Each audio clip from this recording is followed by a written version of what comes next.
Iespējams, tas skanēs paradoksāli. Tomēr darba laika saīsināšana un darbinieku piespiedu dīkstāve daudziem cilvēkiem visā Latvijā bijis stimuls, lai profesionāli pilnveidotos savā jomā vai apgūtu kādu mācību programmu. Krīzes laikā ļoti pieprasīts bija Nodarbinātības valsts aģentūras ar Eiropas sociālā fonda atbalstu piedāvātais pasākums par bezdarba riskam pakļauto personu apmācību, izmantojot kuponu. Šis projekts bija laikā, kad ekonomika strauji gāja uz leju un darba devējs bija spiests domāt, ko darīt ar to savu darba ņēmēju. Viņu atlaist vai saīsināt darba laiku. Lūk, tad liela daļa darba devēja izvēlējās šo saīsināto darba laiku, lai tomēr rastu iespēju paturēt šo speciālistu pie sevis darbā. Papildus aģentūra no pagājušā gada septembra nāca klajā ar jauniem pasākumiem, kas nav domāti tikai jau bezdarbniekiem, bet arī nodarbinātām personām.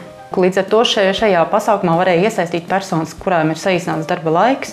Šī persona varēja izvēlēties sev piemēroto atbilstoši profesijai programmu, kurā mācīties vai nu profesionāli pilnveidoties, vai tālāk izglītoties.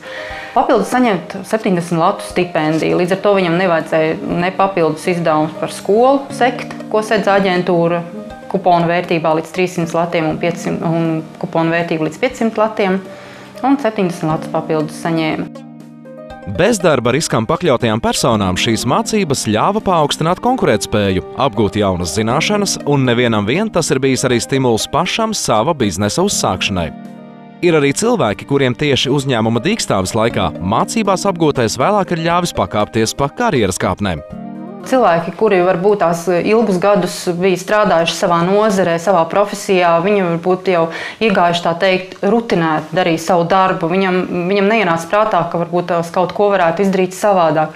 Bet šīs aģentūras piedāvātais pasākums deva cilvēkam paskatīties no malas, ne tikai uz sevi, bet tajās grupās mācījās jau dažādu nozaru pārstāvi, varbūt ņemt idejas no viņiem, kā viņi darīt, un līdz ar to mēģināt pielietot arī savā praktiskajā dzīvē.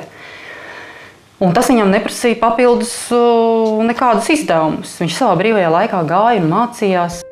Nodarbinātības valsts aģentūra nepilnu darba dienu strādājošajiem ar kuponu palīdzību apmaksāja divu veidu mācības – profesionālās pilnveides un profesionālās tālāk izglītības mācību programmas.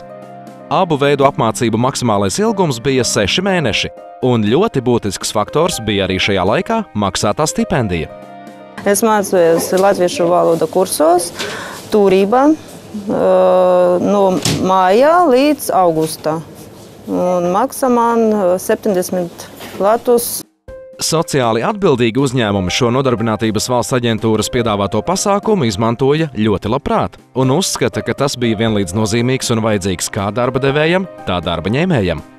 Maksima vērtē to kā lielisku ideju no Nodarbinātības aģentūras puses, jo šajā gadījumā ne tikai pati ideja ir laba par to, ka cilvēkiem jāmācās, bet mūsuprāt ļoti labs tas bija tas arī materiālais stimuls, tas, ka šiem cilvēkiem maksāja šo stipendiju naudiņu mācību laikā.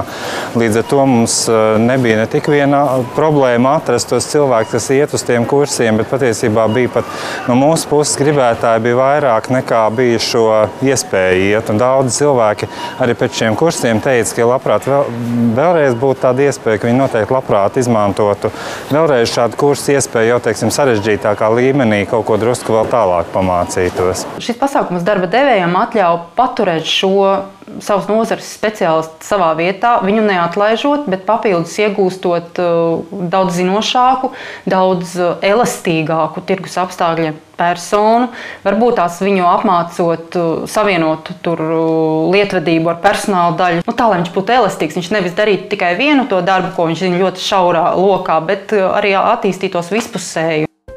Iespēju profesionāli pilnveidoties cilvēki izmantojuši visdažādāko zināšanu apgūšanai. Apmācība bijusi saistīta gan ar cilvēku ikdienas darbu, gan vēlmi iemācīties ko jaunu, gan arī ar nepieciešamību uzlabot dažādu valodu zināšanas vai arī apgūt tās pilnībā. Iespēju mācīties bija tiešām daudz, un cilvēki tās labprāt izmantoja. Pārsvarā, protams, bija tie paši projektu vadības un valodas un pavāri, bet bija arī no tādām bija tie jaunumi, tās bioloģiskās lauksaimniecības, tāda tipa tad atsevišķu varbūt tās servisu darbinieku kaut kādām tur īpašām automašīnām vai kaut kādām īpašām tur tām kategorijām. Protams, liela daļa izvēlējās varbūt jau ar domu nākotnē taisīt savu biznesu. Piemēram, turismu konsultācijas mums izmācījās, projektu vadība mums bija pieprasīta, mazā biznesa organizēšana bija pieprasīta. Protams, mēs pēc tiem datiem mēs redzam, ka pārsvarā cilvēki pilnveidoja savas zināšanas tajā pašā grāmatvedības jomā, tajā pašās datorzinībās un informācijas ievadīšanas operatori ļoti pieprasīti bija. Protams, bija pieprasīts arī valodas, norvēģu, franču, angļu pats par sevi, latviešu valoda, dažādām strādājušām kategorijām. Šīs zināšanas tiešām ir ļoti liederīgas.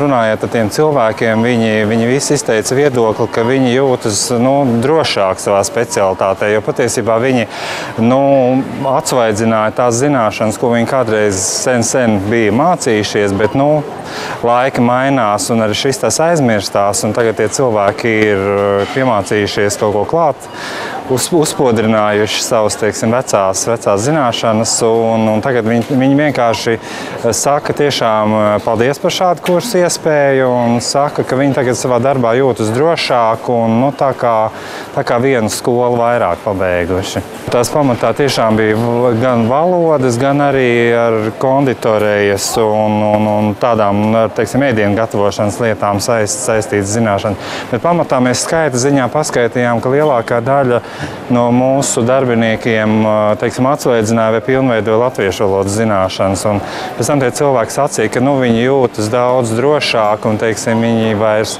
nesargs un nepiedomā viņiem vairs nav jādomā par elementārām lietām, ka viņi tās kursos atsvaidzina, nostiprina un tagad runā jau brīvāk un jūtas pavisam par sevi krietni pārliecinātāki. Es varu runāt par darbu. Kā rakstīt, ka man vajag dokumentus. Šobrīd programma par bezdarba riskam pakļauto personu apmācību ar kuponu jau ir beigusies. Toties katram, kurš vēlas, ir iespēja iesaistīties Nodarbinātības valsts aģentūras sadarbībā ar Eiropas sociālo fondu piedāvātajā programmā Mūža izglītības pasākumi nodarbinātām personām. Galvenais nosacījums cilvēkam jābūt sasniegušam 25 gadu vecumu un jābūt nodarbinātai vai pašnodarbinātai personai. Prakse jau sen pierādījusi, ka darbinieki, kuri iegulda laiku un enerģiju savu prasmju un zināšanu pilnveidošanā, darba tirgū allaži ir pieprasīti. Turklāt arvien jaunas zināšanas ir tas kapitāls, kuru nevar skart nekāda krīze.